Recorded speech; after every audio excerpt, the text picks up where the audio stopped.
प्रातःकाल उठ के रघुनाथा, मातु पिता गुरु ना वही माथा। और हमारे यहाँ क्या चल रहा है? प्रातःकाल उठ के अनाथा, मोबाइल में मारही माथा। वहां प्रातःकाल उठ के रघुनाथा, मातु पिता गुरु ना वही माथा, और ये अनाथ सुबह सुबह उठ करके मोबाइल में ऐसे करके देखे तो लाल लाल से आया हुआ है, उसमें लव यू आया हुआ है, थोड़ी देर में हेट यू आएगा, और शाम को आएगा आई किल यू। तुम्हारी बुद्धि हरी हो जाएगी। Love you, leave you, kill you, मरोगे ऐसे, पूरी जिंदगी मर रहे हो उससे। मोबाइल में जिंदगी घुस गई है। मोबाइल अच्छी चीज है, उसमें अच्छी चीजें भी हैं, उसका प्रयोग करना सीखो। और गंदी तो इतनी है कि पूरी संस्कृति तुम्हारी खत्म हो जाए। इतनी न्यूडिटी है कि एक दिन में भारत का विनाश हो सकता है। तुम्हारे बच्चों के हाथ में, माँ अपने बच्चों को ठीक से पाल नहीं पाती तो मोबाइल हाथ में दे रही है। आप थोड़ी लज्जा करो, शर्म करो। अपने ही हाथों अपने बच्चों का गला घोंट रहे हो। और कितनी माताएं, महाराज जी अभी 2.5 साल का है, यूट्यूब खोल लेता है, कि कुछ और भी ना खोल ले, देख लेना, बुद्धि तुम्हारी हरी हो जाएगी कुछ दिन के बाद। यूट्यूब खोल ले रहा, और यूट्यूब खोल रहा। जिस समय में दादी और नानियों की कथा उसे सुने, एक ध्रुव था, एक प्रहलाद था, एक मीरा थी। राम जी को रावण ने ऐसे ऐसे बोला, राम जी ने अपनी सत्य नहीं छोड़ा, निष्ठा नहीं छोड़ी, रघुकुल रीत सदा चली आए। ये सुनने का जो उम्र था, वो कह रहे यूट्यूब खोल रहा है। कमाल है। स्पाइडरमैन खेल रहा है, खुद मैन बन नहीं पाया बढ़िया से, जीवन में जानवर बन जाएगा। स्पाइडरमैन देख रहा है, बैटमैन, स्पाइडरमैन, ऐसे नहीं होगा। अब तो भगवानों को भी कार्टून बना दिया। Hanuman ji cartoon show, Hanuman ji cartoon, cartoon तुम्हारा बाप। हनुमान जी कार्टून नहीं है, हनुमान जी महापुरुष हैं, हनुमान जी भगवान के अवतार हैं, साक्षात शिव हैं, कार्टून नहीं है। वो कार्टून हो गए हनुमान जी, हनुमाना कार्टून। भारतीयों की बुद्धि इतनी दूषित हो गई। रास लीला जहां जीवात्मा और शिवात्मा का मिलन है, जीव और शिव के मिलन को महारास कहा जाता है, वहां गली मोहल्लों में अगर कोई बच्चे बच्ची कहीं चले गए, उनके अगर कुछ शारीरिक आकृतियां बिगड़ गई तो कहते हैं आजकल रासलीला चल रहा है। ये भारत की अवस्था है। अपने ग्रंथों का इतना अपमान, अपने ईश्वर का, अपने अवतारों का इतना अपमान, इतनी निर्लज्जता के साथ इसी समाज में लड़के लड़कियों के मिलन को रास लीला कहा जाता है। कभी रास सुना है? कभी रास की परिभाषा जानी है? कि डंडे उठा करके डांडिया करके और कहते हो महारास हो गया। कहां लिखा है डांडिया करके महारास करना? किस ग्रंथ में है बताओ मुझे। जागरण कर रहे हैं। कौन सी जागरण कर रहे हो भैया? बुद्ध एक बार जगे तो पूरे ही जग गए, महावीर जगे तो जग गए, ध्रुव जगा तो जगा, और तुम जागरण करके फिर जाकर के 3 दिन सो करके जागरण करके आ रहे। माता जी की जागरण, कौन सी जागरण करके आए? जिंदगी तुम्हारी झंड हो गई, उसके बाद भी तुम जागरण। जागरण का अर्थ होता है चेतना का जागृत होना। जागरण का अर्थ होता है अज्ञानता का विनाश होना। बी नॉलेजफुल, नॉलेजफुल बनो। धर्म का अर्थ है ज्ञान तुम्हारे भीतर आए, अज्ञानता तुम्हें बार बार रुलाएगी। कितनी भी पूजाएं कर लो, पाठ कर लो, यज्ञ कर लो, हवन कर लो, पर जीवन में रावण की तरह ज्ञानी रहोगे तो 1 लाख पूत 1.25 लाख नाती, ता रावण घर दिया न बाती। रावण से ज्यादा कोई वेदज्ञ नहीं था, कोई श्रुतज्ञ नहीं था, कोई भी रावण से ज्यादा हवन करने वाला नहीं था। उसके बाद भी घर में एक बालक बालिका नहीं बचे, खुद भी नहीं बचा, नाश हो गया। क्यों? पूजा करने का तो परिणाम अच्छा होना चाहिए ना। पर रावण को पूजा ले डूबी, रावण की उपासना ले डूबी उसे। ये जरूरी है, पर इसमें एक ही निष्ठा की जरूरत है। प्रेम करो ईश्वर से, डरो मत। मैंने कई बार देखा, नवरात्रा में लोग पूजा रखते हैं, कहते हैं पूजा में गड़बड़ी हुआ ना तो दुकान में आग लग जाएगी। दुर्गा जी का सब काम खत्म हो गया है, अब वो आग लेकर के इनके दुकान में आग लगाने आएंगी। उनका और कुछ काम नहीं है। कमाल करते हो यार, अज्ञानियों की तरह बात करते हो। अरे किसी संत से पूछो, किसी ऐसे वेदज्ञ श्रुतज्ञ जिन्होंने पढ़ा हो अपने गुरु परंपरा से, उनके पास जाओ। 4 महीने तक ये हारमोनियम तबले लेकर के और 1.5 महीने में हमारे यहां भी भागवत कहने की ट्रेनिंग होती है। आ जाओ वृंदावन में, तुम्हें भी भागवती बना दूंगा और 2 हारमोनियम और 1 तबला दे दूंगा। उसके बाद देश भर में कमाओ खाओ, हो गया तुम्हारी जिंदगी। न तुम्हारी जिंदगी बनेगी। अंधा गुरु बहरा चेला, मांगे गुड़ तो देवे ढेला। दोनों को नरक में भी ठेलम ठेला, नरक में भी जाओगे तो ठेलम ठेला होगा। गुरु का अर्थ होता है ज्ञान, गुरु का अर्थ होता है जो तुम्हें अंधकार से प्रकाश की ओर ले जाए। गुरु का अर्थ होता है तुम्हारे भीतर में जिन प्रश्नों का उत्तर आज तक तुम्हें नहीं मिला, उन प्रश्नों को सहजता के साथ, मित्रता के साथ, हंसाते हुए, आनंदित करते हुए रसगुल्ले खिला के ज्ञान दे दे तुम्हें, फल खिला के ज्ञान दे दे तुम्हें। उनको सदगुरु कहते हैं। गुरु और सदगुरु में बड़ा अंतर है। गुरु का अर्थ इतना ही है जो तुम्हें मार्ग बता दे। मान लो अगर कोई बेरमो में आकर के पूछे भैया, अब कोई कह दे बाएं तरफ, तो गुरु तो वो भी हो गया, ठेका का रास्ता बता दिया। और वो ठेका में गया पी के मुझको यारों, ये कैसा गुरु था? परिवार बर्बाद करा दिया। जिसने राह बता दिया वो गुरु है, और जिसने राम और कृष्ण का राह बता दिया वो सदगुरु है। इसलिए गुरु हजारों हो सकते हैं, पर सदगुरु कभी कभी पृथ्वी पर आता है, जो केवल राम और कृष्ण से तुम्हें जोड़ता है, जो तुम्हें सत्य से जोड़ता है। राम और कृष्ण से जोड़ने का मतलब है आराम। जीवन में जिसने कह दिया जिसको चाहिए आराम, उसको कहना होगा आओ राम, आओ राम, मेरे जीवन में आओ राम। उसके जीवन में आराम ही आराम, नहीं तो हराम है जीवन। याद रख लेना, जिनके जीवन में राम है। पर रामो विग्रहवान धर्म, श्रीमद् वाल्मीकि रामायण कहती है कि राम चलते हुए धर्म है। जब स्वयं भगवान हो पृथ्वी पर और स्वयं सदगुरु चल रहे हो तो उन्हें धर्म की भाषा पढ़ाई नहीं जाती, उनको चलता हुआ धर्म माना जाता है। वो चलते हुए धर्म है। राम को धर्म सिखाने का प्रयत्न जो करे वो राक्षस है, क्योंकि राम तो चलते हुए मूर्त धर्म है। इसलिए जब अर्जुन को समझ में नहीं आया, अर्जुन कंफ्यूजन में था, मैं क्या करूं, मैं लड़ूं कि नहीं लड़ूं, मेरे दादाजी हैं, मेरे गुरुजी हैं, मेरे फलाने जी हैं, मेरे अपने लोग हैं, मुझे नहीं लड़ना, मुझे नहीं जाना, मुझे धन के लिए लड़ाई नहीं करना। कृष्ण जी ने कहा तुम्हें करना पड़ेगा। आज के युग में ऐसा कोई मिले तो बोले बताओ, चेला इतना बढ़िया है, बेचारा लड़ना नहीं चाहता, ये गुरु बड़ा बेकार आदमी है, ये लड़वा रहा है। कृष्णम वंदे जगत गुरु। अर्जुन लड़ना नहीं चाहता, कृष्ण कह रहे युद्ध करो। जबकि बाबाओं को माना जाता है कि भाई बाबा जी हैं तो आप शांति प्रदान करिए, हमारे कृष्ण ऐसे बाबा हैं, बोला युद्ध कर। वो अर्जुन समझता ही नहीं था कुछ भी दिखाए, क्योंकि अर्जुन की एक तकलीफ थी, वो ममेरे फुफेरे भाई थे, तो ज्यादा समझता नहीं था, ज्यादा क्लोज हो गया था। अति परिचय अवज्ञात। कभी कभी जब अति परिचय हो जाता है ना, तो तुम महापुरुष को नहीं पहचान पाते, तुम भगवान को भी नहीं पहचान पाते, तुम गुरु को भी नहीं पहचान पाते। अति परिचय बड़ा तकलीफ भी दे देता है। पहचानता ही नहीं था।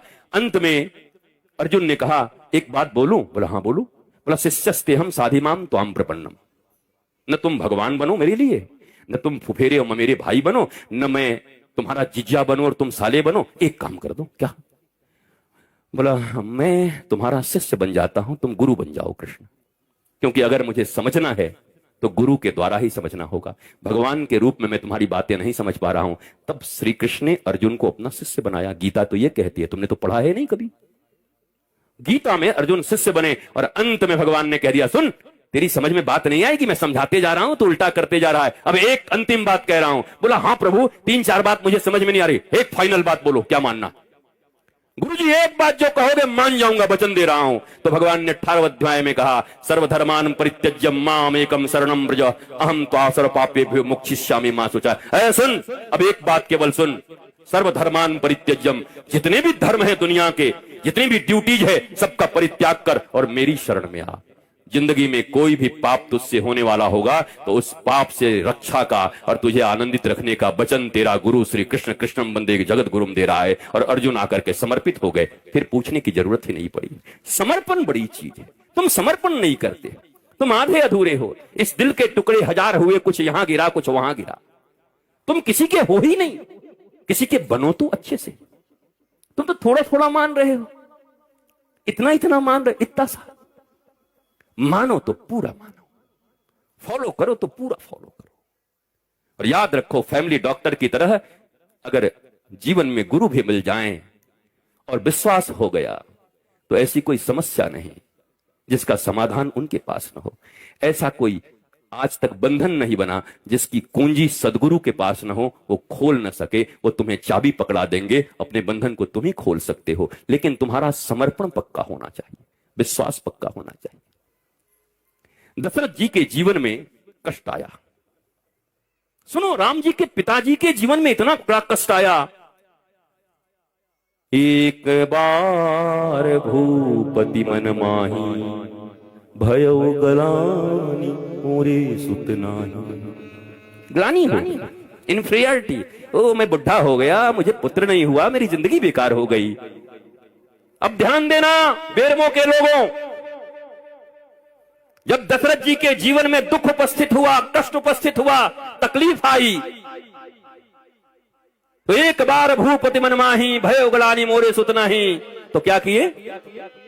मौसा घर गयो महिपाला, फूफा घर गयो महिपाला, दोस्त के घर में गयो महिपाला, मंत्री जी के घर में गयो महिपाला, मुख्यमंत्री के घर में गयो महिपाला। कहां गए? एक बार भूपति मन माही, भय ग्लानि मोरे सुत नाही। तो दुनिया में कोई याद नहीं आया। और दशरथ जी क्या किए? गुरु गृह गया तुरंत महिपाला, गुरु गृह गया तुरंत महिपाला। चरण लागी करे विनय विशाला, विनय विशाला, विनय विशाला, विनय विशाला। एक बार भूपति मन माही, भयो ग्लानि मोरे सुत नाही। यहाँ वहाँ कहीं गए नहीं महिपाला, गुरु गृह गया, गुरु गृह गया तुरंत महिपाला, तुरंत महिपाला। और हम कहाँ जाते हैं? क्यों छापड़िया? कुछ गड़बड़ी हो तो साले साहब को पुकारते हैं, साला बताएगा इनको। और गुरु कहां गए? अब राम जी को तो हम बहुत मानते हैं, राम जी हमारे प्राण हैं, और राम जी के पिताजी जो कर रहे हो तुम करने को राजी नहीं हो। उनके जीवन में ग्लानि उपस्थित हुई, कंफ्यूजन आया, तो उसको कंक्लूड करने के लिए अपने गुरु के द्वार पर गए। और गुरु जी ने कहा, धरहु धीर हुई है सुत, तुम एक मांगने आए थे, 4 दे के भेजा। दोस्त के पास जाओगे तो पहले ही इतना रो देगा कि तुमको मन करेगा कि 10 रुपए इसको और दे दे, भले ही तुम उधार में हो। कितने चालू हो गए आजकल से। तुम्हारे जाने से पहले ऐसा रो देंगे, माँ का हार्ट अटैक आ गया, और माँ अंदर में बढ़िया रसगुल्ला खा रही है और समोसा, वो कह रहा हार्ट अटैक आ गया। वो आदमी भी सोचता भाई रहने दे, तू ले ले 20 रुपए हमसे, नहीं चाहिए हमको। गुरु गृह गए तुरंत महिपाला, जहां से सार्थक संवाद के द्वारा सार्थक हल मिले। अरे टेम्पररी इलाज से नहीं होगा, ये पेन किलर खाते खाते किडनियां खराब हो जाएंगी तुम्हारी।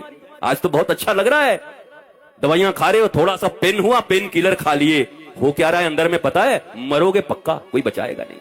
ये पेन आ कहां से रहा है? ये दर्द उठ कहां से रहा है? What is reason behind this? Cause क्या है?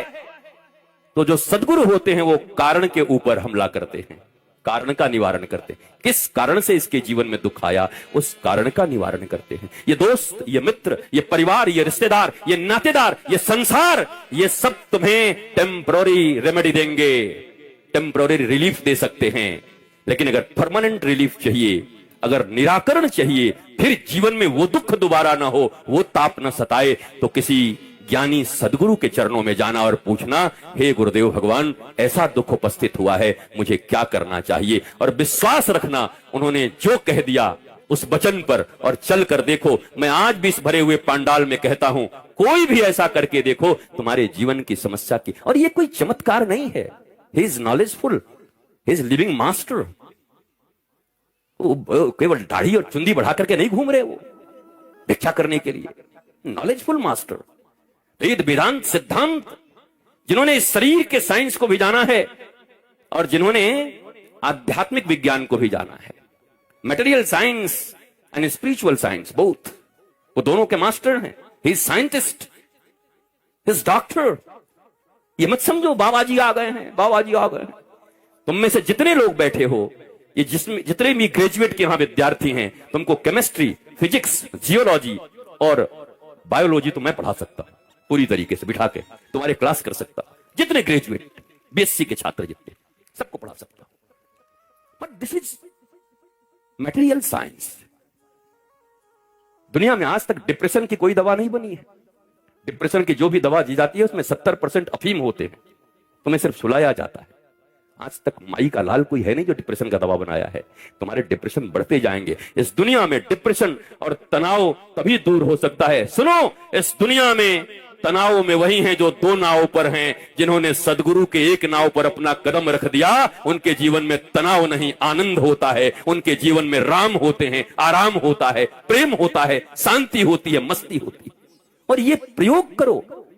अरे कॉलगेट का प्रयोग कर लिया, नहीं नहीं, रोज बिलबोर्ड्स पे प्रचार होते हैं, उसको खरीद लेते हो। एक बार सदगुरु भी खरीद लो ना। जैसे मीरा कहती है, माई डी मैंने गोविंद लीनो मोल, मैंने इसको मैंने मोल में खरीदा है, इसको खरीद लिया है गोविंद को। माई पूछी कितने में? बोला खरीद लिया, कहीं जा नहीं सकता, मोल दिया है मैंने। 42 साल तक मीरा रोती रही, कृष्ण कृष्ण करती रही।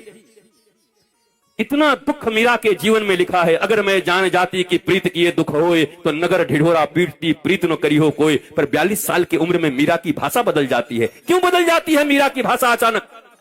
जो मीरा इतना रोती है दुख में, वो क्यों 42 साल के बाद बदल गई? 42 साल के बाद एक दिन नाचने लगी अचानक, और नाच कर गाने लगी क्या? पायो जी मैंने राम रतन धन पायो। किसने दिया? वस्तु अमोलक दिन मेरे सदगुरु, वस्तु अमोलक, वस्तु अमोलक दीन मेरे सतगुरु। मीरा कहती है, मैं 42 साल तक रोती रही, आज मुझे मेरे सदगुरु मिले और मुझे इतना अमूल्य वस्तु दे दिया कि अब तो पग घुंघरू बांध मीरा नाची रे। कबीर एक बार मीरा के घर गए मीरा को देखने के लिए, तो वो मोहल्ले वालों से पूछा, बोला मीरा कहां मिलेगी? बोला अच्छा वो पगली बावरी, तो पगली है। बोला हाँ वही वही वही। अंदर गई तो सास बैठी थी। बोला मीरा कहां मिलेगी? मीरा कुलनासी। बोला हाँ वो कुलनासी। और भीतर कबीर गए तो लोग कहे मीरा भई बावरी, सास कहे कुलनासी रे। और कबीरा भीतर जाई के देखा तो पग घुंघरू बांध मेरा नाची रे। वो तो मौज से नाच रही थी गोविंद के प्रेम में। दुनिया पागल कह रहा था, कोई कुलनासी कह रहा था। अरे हमसे तुमसे अच्छे तो ये फिल्मी दुनिया वाले लोग जानते हैं जिन्होंने ये गाना लिख दिया। कुछ तो लोग कहेंगे, लोगों का काम है कहना, छोड़ो बेकार की बातों में कहीं बीत न जाए बेरमों की ये सुंदर राम कथा की रहना। इसलिए मन लगा करके राम कथा सुनो, इधर उधर के चर्चा में मत रहो। और जब भी यहां आओ तो परिवार वालों के साथ आओ, पर आते के साथ छोड़ दो पीछे। बोलो तुम उधर बैठो, मैं इधर बैठूं, पति इधर पत्नी उधर। दिखे नहीं, दिखेगा तो कचकच हो जाएगा। तुम्हारा बहुत मन होगा तो पत्नी का कुछ हो सकता है, घर में कुछ बना के आई आलू चप, वो कथा से जा रहा उधर उसका ध्यान लगेगा, तुमको ऐसे करके राम जी बन गए क्या, आज ऋषि बन जाओगे, चलो। इसलिए जब आओ एकांत बैठो, न मित्र के साथ बैठो न परिवार के साथ बैठो, क्योंकि किसी दिन तुम्हारी बात जम जाएगी सदगुरु के साथ, ठाकुर के साथ। और अगर कोई मंथरा जैसी बुद्धि वाली हो सकता उस दिन रही तो जमेगा नहीं, सब बर्बाद हो जाएगा उसी दिन। आबाद होते होते बर्बाद हो जाओगे। इसलिए जीवन में कथा सुनने का नियम यही है, जितासना, पहले आसन को जीतो। हमारे पांव फ्रैक्चर हैं, देखो पांव टूटा हुआ है, उसके बाद मैं इतनी लंबी यात्राएं कर रहा हूं। डॉक्टर कह रहा है गुरुजी क्या करोगे, जान दे दोगे अपना? हमने कहा भाई अब वही रघुकुल रीत सदा चली आई, प्राण जाए पर वचन न जाए। हमने भी अनूप को वचन दिया है, अब प्राण रहे चाहे जाए, मैं जाऊंगा तो जरूर, चाहे कुछ भी हो जाए। वचन तो नहीं तोड़ूंगा, कुछ हो जाए वचन नहीं तोड़ूंगा। बिल्कुल परमिशन नहीं है किसी डॉक्टर के द्वारा, मतलब सब परमिशन के बाहर मुझे जाना है और राम कथा करेंगे। तो मुझे पक्का विश्वास है इस दुनिया में आज तक भगवान राम से बड़ा वैद्य कौन हुआ है? वो तो शरीर के रोग तो छोड़ो, दुनिया के हर रोगों की दवा उनके पास है। राम कथा करके ही सबसे निरोगता पाई जा सकती है, सुन के भी और कह के भी निरोगता पाई जा सकती है। पर सुनो तो दिल से सुनो, ये मुफ्त में मिला है ना, इसलिए इसकी कीमत नहीं समझते तुम। पर तुम अभी मेट्रो सिटी में होते, और अब हमने जो कार्यक्रम तय किया है, और अब जब लोग वहां बड़े बड़े टिकट और ये लेकर के आते हैं ऑडिटोरियम में, तो खचाखच भरे रहते हैं और पूरा वसूल करके जाते हैं। अरे इतना पैसा लगे, वसूल के जाएंगे, वो फ्री में दे दो। अच्छा ये बाबा जी हैं, हाँ ये जटा इनका ओरिजिनल है कि नकली है हो, और तेरे को इससे क्या मतलब भैया, हमारा असली है चाहे नकली हमारा है, भला है बुरा है जैसा भी है, मेरा पति मेरा देवता है, तुमको क्या लेना इस जटा से? हम कोई जटा छोड़ के यहां जाने वाले हैं कि भाई हमारी जटा की रक्षा करना? तो अजीब अजीब सवाल हैं लोगों के। जटा ओरिजिनल है कि नहीं है, ये बाबा जी के हाथ में ये क्या है? आधे लोग तो पूरा सोशल मीडिया इसी पे पड़ा, इसका राज बता दो। हम कि इसका राज बिल्कुल ये लगेगा तब बताएंगे, ऐसे नहीं बताएंगे। गलत जगह आपके इंटरेस्ट होते हैं। अगर आपका इंटरेस्ट हो, व्हाट आई एम सेइंग, मैं क्या बोल रहा हूं आपसे, वो सुन लोगे तो बात बन जाएगी। पर ये बड़ा कठिन है सुनना, श्रवण बहुत कठिन है। सती नहीं सुन पाती, तुम क्या सुनोगी? शंकर भगवान जैसा वक्ता, और शंकर जी गए अपने ऋषि कुंभज जी के पास गुरु मान करके कथा सुनने, और सती कहती है हम विश्वनाथ की पत्नी है, हमको कथा सुनाएगा बाबा 2 कौड़ी का, 2 कौड़ी का बाबा। और वो हालत भई सती की कि अगर आज की भाषा में बात करोगे तो सारे चैनल पर ब्रेकिंग न्यूज आता, और सती ने अपने नैहर में आत्महत्या की, क्योंकि अग्नि में कूद गई थी। इतना अपमान हुआ, इतना अपमान हुआ बहनों के द्वारा। कोई बहन, एक बहन का आईएएस से विवाह हो गया, और एक बहन बेचारी वो चपरासी से विवाह हो गया। तो जब आईएएस वाले के पास ही चपरासी वाले जाएगी, तो अपनी ही बहन एक माँ के पेट से जन्म लिए हुए कहते दीदी हमारे बच्चे तो ना इसके बिना सोते नहीं है, जरा इनको थोड़ा दूर कर दो ना, इनको पसंद नहीं है, हाइजेनिक रहना चाहते। हाइजेनिक, हाइजेनिक, ये कैसे रिश्ते हैं? ये कौन सा रिश्ता है? इसलिए शायद ये गाना मुझे बहुत अच्छा लगता है। कसमें वादे प्यार वफा सब नाते हैं नातों का था।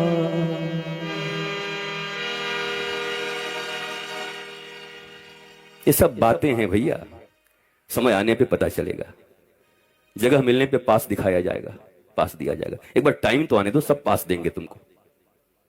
इसलिए जीवन में अपनी प्रज्ञा को मजबूत रखो।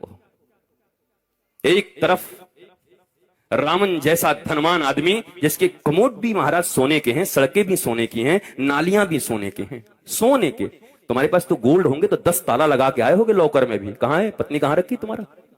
लॉकर में ना, लॉकर में सब रखी होगी। घर में भी होगा तो जमीन में गाड़ दे रहे हैं आजकल कि नजर न पड़ जाए। और उसका तो बेचारा जमीन ही सोना का था, पूरा का पूरा। पीच के बदले में, कोलतार के बदले में सोना लगवा दिया था सड़कों पर। इतना सोना था रावण के पास। और सुदामा के पास क्या था? अयाचिक वृत्ति, न मांगना, ना किसी से कुछ कहना, मिल जो है उसी में मौज है। और जब पत्नी ने जोर करके भेजा और अपने पर्यंग पर, सिंहासन पर बिठा करके श्री कृष्ण जैसे भगवान इत्र से और गुलाब जल से नहीं बल्कि अपने आंसुओं से उनका चरण धो दिए, क्या था सुदामा के पास? और जब जाने लगे तो जो पीतांबरी दिया था वो भी कह दिया भैया उतार के जाओ। पहनने के लिए दिया था, ले जाने के लिए थोड़ी दिया है। वो भी उतरवा लिया, अंगूठी भी उतरवा ली। एक बार सुदामा जी के मन में आया, आदमी तो बढ़िया है, सेवा तो बहुत करता है, खिलाया तो बहुत, देने लेने में कमजोर है थोड़ा। हम लोग भी ऐसे ही हैं, हम यहाँ कथा करने आए हैं, खूब बढ़िया सेवा हुआ कर दो, और जाते समय लिफाफा नहीं दे तो कहेंगे बड़ा कमजोर हो गया लगता है ये मंगल। हालांकि ऐसा होगा नहीं, ऐसी कोई इच्छा भी नहीं है। मेरे राजेंद्र ने मेरे बेटे के रूप में जीवन भर, जब तक वो रहे, भारत के किसी कोने में मैं चला जाता तो मेरे बेटे की तरह खड़ा होकर के पहले फोन की घंटी घनघना जाती, बाबा जा रहे हैं, सब तैयारी करके रखो। ऐसा मुझे प्रेम करते मेरे राजेंद्र। आज मैं उनको याद करता हूं यहां से। ऐसा वीर सपूत मैंने नहीं देखा। दल के दलदल में मैं नहीं फंसता साहब, दल के दलदल की बात नहीं है, ये बात तो दिल की है। और यहां दल के दलदल में फंसने में नहीं आया, और दल के दलदल से ऊपर उठ करके अपने दिल के राजा राजेंद्र के पास आया हूं, जिसने जीवन भर न जाने गुरु रूप में कितनी सेवा की है, उनके द्वार पर आया। आप सब भी बड़े सौभाग्यशाली हैं। सुदामा जब बाहर निकले, मन में एक बार आया कुछ दे देता यार, पत्नी ने भेजा था। बाहर निकले तो पूरी द्वारिका सुदामा के चरणों में गिरकर जय हो संत की, जय हो महंत की, जय हो गुरुदेव। सुदामा घबरा गए, इतने लोग। कहा इस द्वारिका की नगरी में आज तक हजारों महात्मा आए, लंगोटी पहन करके आते थे और रथों के रथ सामान और सोने चांदी लेकर के जाते थे। एक अलबेला महात्मा सुदामा आया है, जिस लंगोटी में आया था उसी लंगोटी में द्वारिका से वापस जा रहा है। अरे वारे जय हो तुम्हारी महात्मा, जय हो गुरुदेव। सुदामा रोने लगे, तुमने अगर एक पीतांबरी भी दे देती तो आज ये प्रतिष्ठा मुझे मिलती द्वारिका में। और जब पोरबंदर में वापस आए तो वहां भी बिल्डिंग बनी हुई थी। भगवान जब देता है तो बिना बताए देता है, और हम जब देते हैं तो 500 रुपए अगर रामायण पर भी चढ़ाएं तो ऐसे चढ़ा रहे जैसे बिजली रानी पे चढ़ा रहे हैं, ऐसे ऐसे करके चढ़ाते। ये क्या है, क्या करते? धन का इतना अभिमान किसको दे रहे हो, किसको दिखा रहे हो ऐसे ऐसे करके? ऐसे तो 2000 वाला बंद हो गया, तो ऐसे किसको दिखा रहे हो भैया? देवनहार कोई और है, देवत है दिन रैन, लोग भरम हम पे करें या से नीचों ने। देवनहार कोई और है, देवनहार कोई और है, देवत है दिन रैन, और लोग भरम हम पे करें या से नीचे नैन, या से नीचे नैन। देने वाला तो कोई और है, दिन रात दे रहा, लोग भ्रम हम पे करते हैं, इसलिए मैंने अपनी निगाहों को नीचे रख कर दिया है। मत दीजिए ना, भागवत जी पर अपनी श्रद्धा चढ़ाइए। फूल भी मत लाओ, केले भी मत लाओ, पैसे बिल्कुल मत लाओ। तुम जितासन आसन जीत कर बैठो। जितसंग, ऐसे किसी दुराचारी व्यसनी व्यक्ति के साथ मत बैठो जो बीच कथा के रस को भंग कर दे। तुम्हारे मन को भी कैकेयी जैसी माता जो राम को ही अपना पुत्र मानती हैं, अपने स्तनों से दूध पिलाती हैं, और एक दिन उन्हीं राम को वनवास भेज देती हैं, और अपने बेटे को गड्ढे में रख देती हैं, और अपने पति के स्वर्गवास का कारण बन जाती हैं, और अयोध्या के विनाश का कारण बन जाती हैं। एक कैकेयी इतनी प्रेमिनी, केवल 1.5 मिनट का कुसंग। मेरी मां, सत्संग मत करो वो भी चलेगा, पर कुसंग मत करना। एक बार समझ में आ जाए ना कि जब यहां बैठती हूं या बैठता हूं तो ये कुछ न कुछ ऐसा बोलता है जिससे परिवार के प्रति, संसार के प्रति, भगवान के प्रति मेरे मन में द्वेष उत्पन्न होता है। बस संग त्याग दो धीरे धीरे। पैसे दे दो, घर में आए तो मिठाई खिला दो, और खुद कहो पेट में बहुत दर्द है भाग जाओ, लेकिन बैठो मत ऐसे लोगों के साथ। संग त्याग करो। जित श्वास, श्वास को जीतो, संग को जीतो, आसन को जीतो। आसन का अर्थ केवल बैठने का आसन है। एक ही आसन में बैठो तो 1 घंटे, 1.5 घंटे, 2 घंटे एक आसन में बैठो। 25 बार पैर बदल दिया होगा, इधर से उधर, ऐसे ऐसे काट रहे हैं, ऐसे हो रहा है। बोला ये तो छोड़ ही नहीं रहा है। 8 बजे, 8:30 बजे आया, क्या 12 बजाएगा? 12 बजे तक कोई कथा सुनता है क्या? ये कौन सा महात्मा है भाई? यही 12 बजे भी यहां पर कुछ और चलता रहे तो आंख निटोर कैसे। नई फिल्म है, हाँ अभी यहीं पे चला दो कोई बढ़िया सा फिल्म जो बिल्कुल आज रिलीज हुई हो, और एक जनता चली जाए, अपने पैसे से चाय खरीद के लाके कॉफी पी के देखेगी, नींद ना आ जाए, कोई सीन न छूट जाए, पर ये सब मुफ्त का है। और तुम्हें बुरा इसलिए लगता होगा कि मैंने प्रश्न पूछे हैं, और मैं प्रश्न तो इतने पूछूंगा कि तुम कृष्ण कृष्ण करने लगोगे कुछ दिन के बाद कि बहुत प्रश्न पूछता है यार।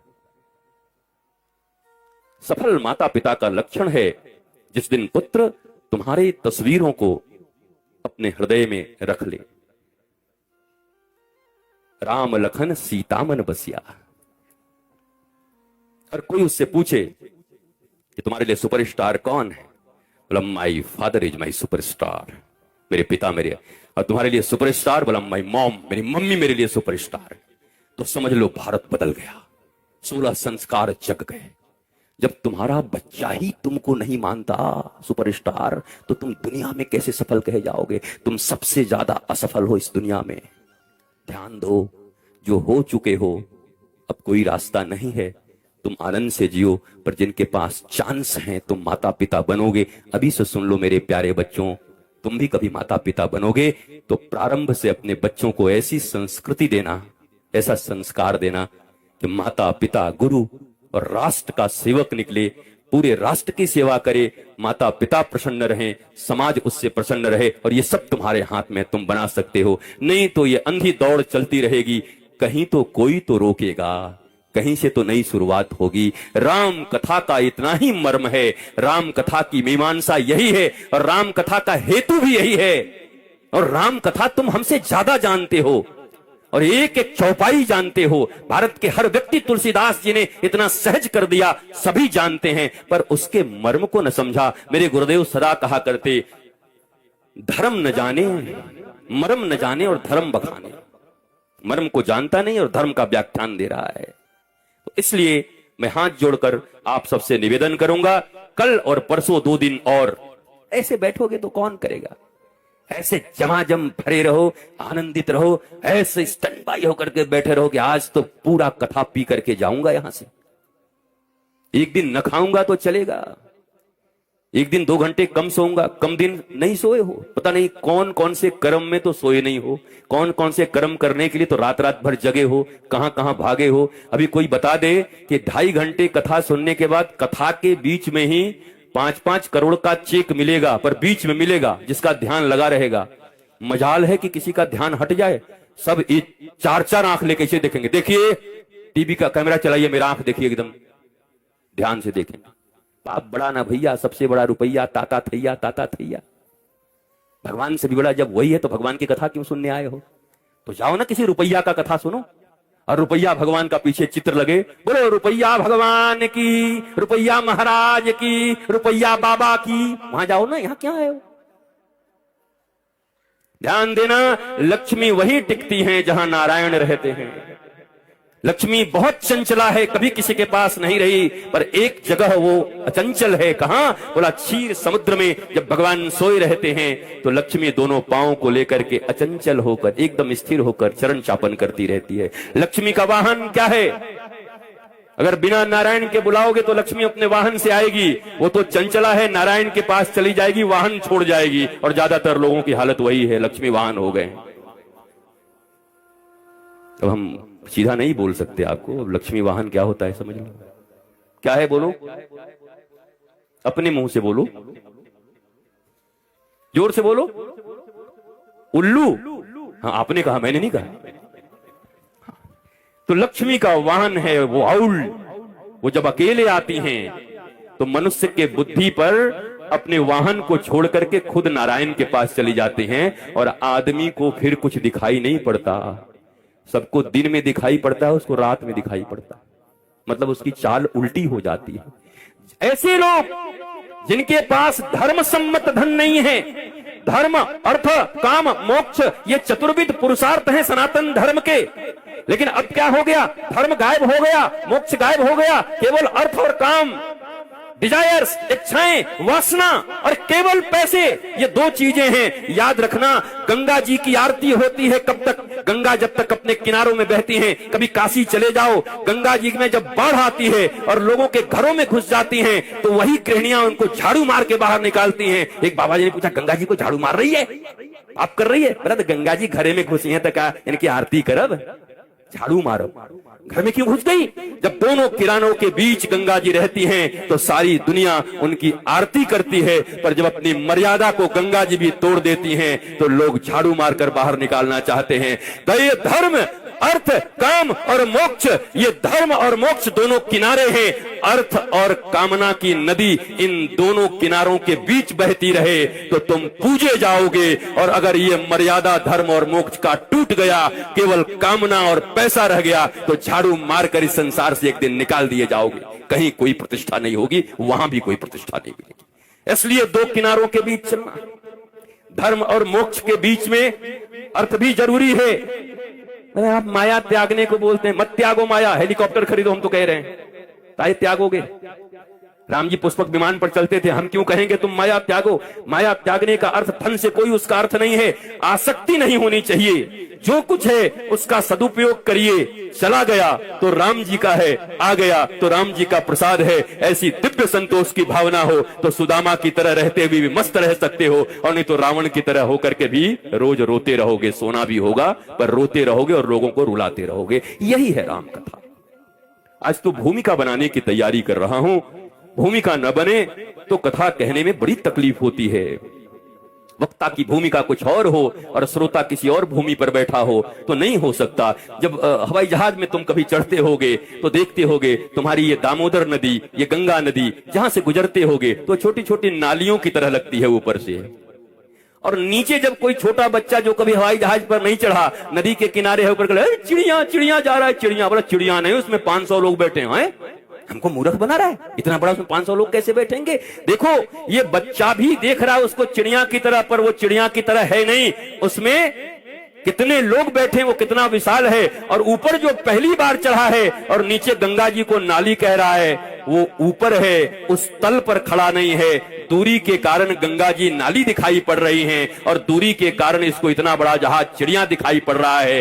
गुरुदेव के दिए आसन पर जिस दिन बैठ जाओगे उस दिन तुम्हें भी भगवान का साक्षात दर्शन हो जाएगा, और नहीं तो तुम भी पता नहीं कितने कितने मिजरेबल लाइफ जियोगे, कितनी कितनी कंफ्यूजन होगी। नहीं जी, हम सत्य बोलते हैं, हमने देखा। तुम्हारी आंखें सत्य नहीं देखती, चमड़े की आंखें, ज्ञान देखता है।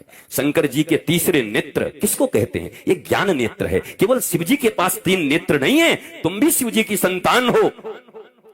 हम ब्रह्मास्मि शिवोहम शिवोहम, सनातन धर्म इसकी उद्घोषणा करता है। तुम्हारे तीसरे नेत्र कहां है? वो तो बचपन में स्कूल जाते थे तो लोग कहते थे ऐसे से रगड़ोगे तो तीसरा नेत्र आ जाएगा, गुठली आ जाती थी। तीसरा नेत्र ज्ञान का होता है, नॉलेज।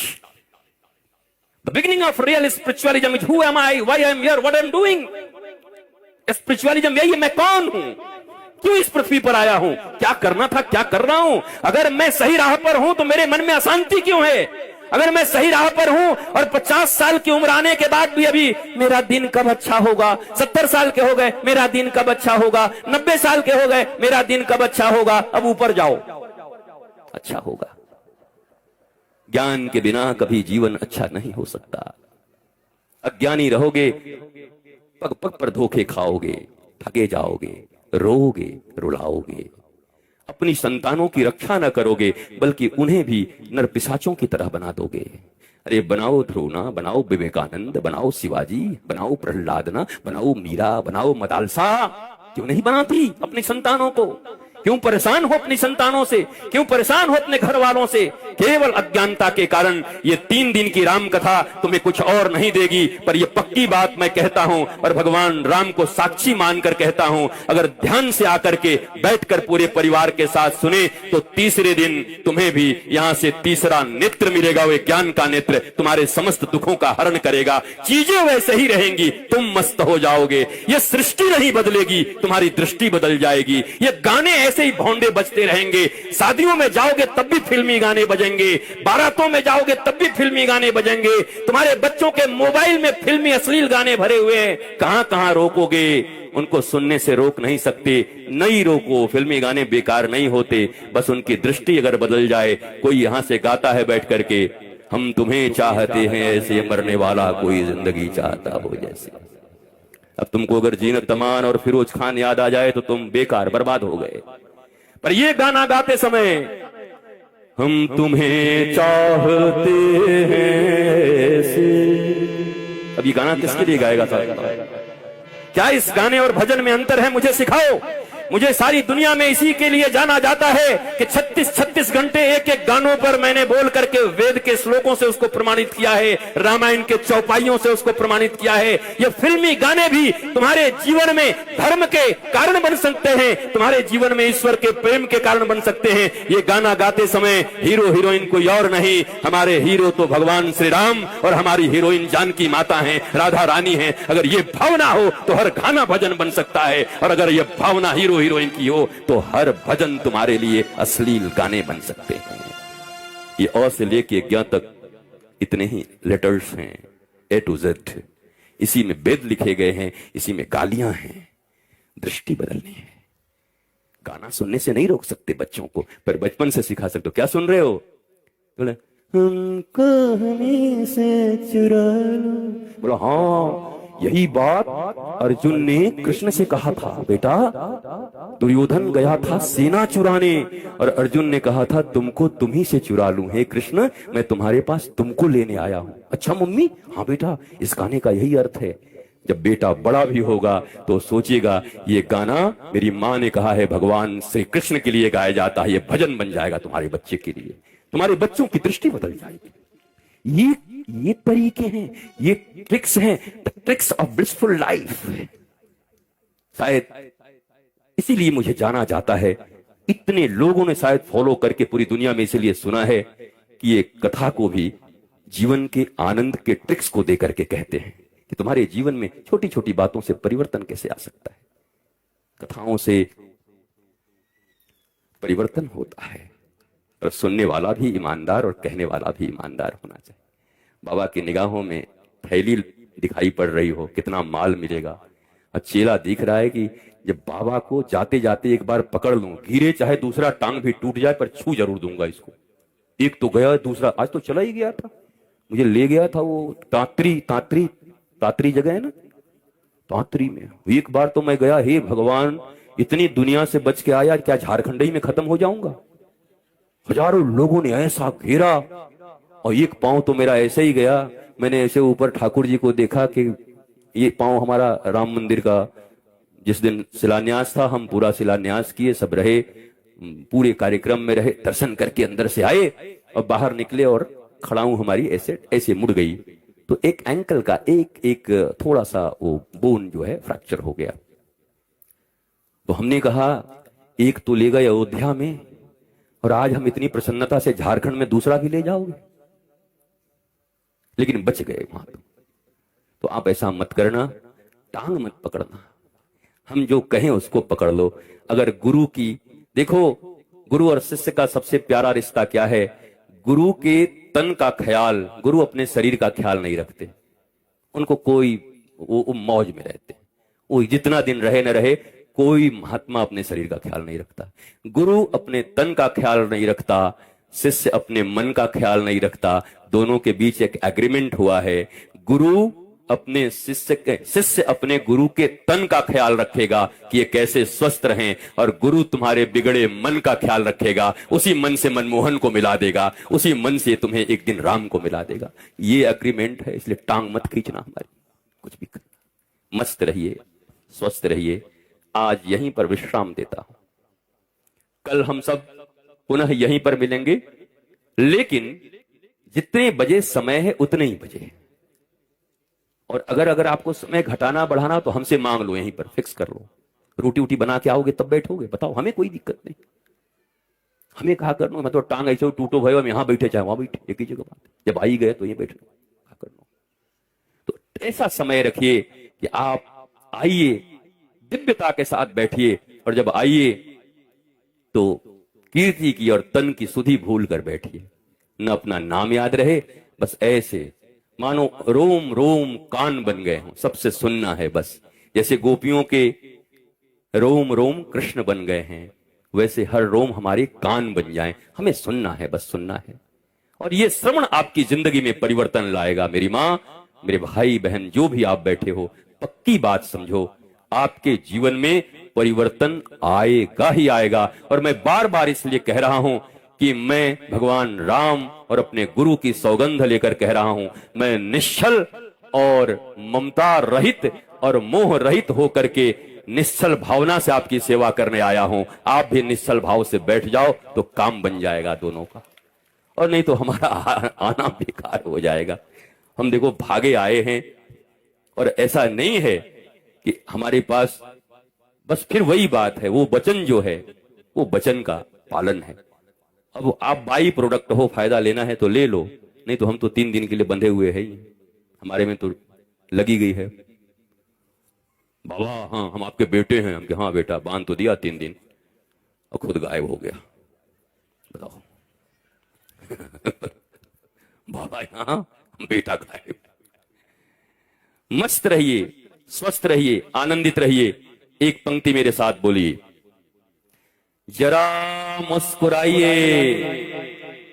कितनों के चेहरे पे रात के भी 12 बजने वाले हैं कुछ देर में, और चेहरे पे भी 12 बजे। मुस्कुराओ यार, थोड़ा थोड़े मुस्कुराइए, खुश होइए, राम कथा में आए। जरा मुस्कुराइए, मंथरा को दूर भगाइए, और मंथरा न भागे तो खुद भाग जाइए, और मंथरा का असर पड़ गया हो तो सदगुरु की कथा में आ जाइए, मंथरा फिर छू मंतर हो जाएगी। ये हमेशा याद रखना, रोज रोज इसको बोलना। जरा मुस्कुराइए, आप बोलो मंथरा को दूर भगाइए, बोलो। मंथरा न भागे तो खुद भाग जाइए, और थोड़ा बहुत मंथरा का असर पड़ गया हो तो गुरुदेव की राम कथा में 2 दिन आ जाइए, मौज आ जाएगी। इसी वाणी से आज की इस राम कथा विमर्श को यहीं विश्राम दे रहा हूं। चलते चलते 2 बार हरि का नाम। गुरु बचनों को रखना संभाल के, एक एक वचन में गहरा राज है। जिसने जानी है महिमा गुरु की, उसका डूबा कभी ना जहाज है।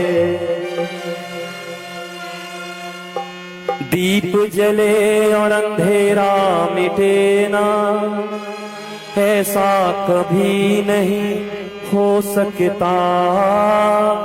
ज्ञान सुने और विवेक न जागे, ऐसा कभी नहीं हो सकता।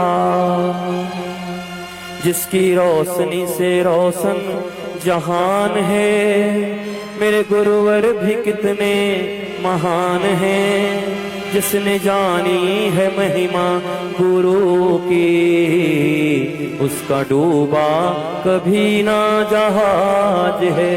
अंतिम लाइन, गुरु परिपूर्ण समर्पित तू हो जा, धोखा कभी नहीं खा सकता। गुरु परिपूर्ण समर्पित तू हो जा, धोखा कभी नहीं खा सकता। लक्ष्मण रेखा सत्संग की हो तो रावण कभी नहीं आ सकता। लक्ष्मण रेखा सत्संग की हो तो रावण कभी नहीं आ सकता। अब तो होता ये हर पल आभास है, मेरे गुरुवर सदा ही मेरे साथ हैं। जिसने जानी है महिमा गुरु की, उसका डूबा कभी ना जहाज है। गुरु वचनों को रखना संभाल के, एक एक वचन में गहरा राज है। जिसने जानी है महिमा गुरु की, उसका डूबा कभी ना जहाज है। सियावर रामचंद्र भगवान की, राधा गोविंद भगवान की। नमः पार्वती पतये हर हर महादेव।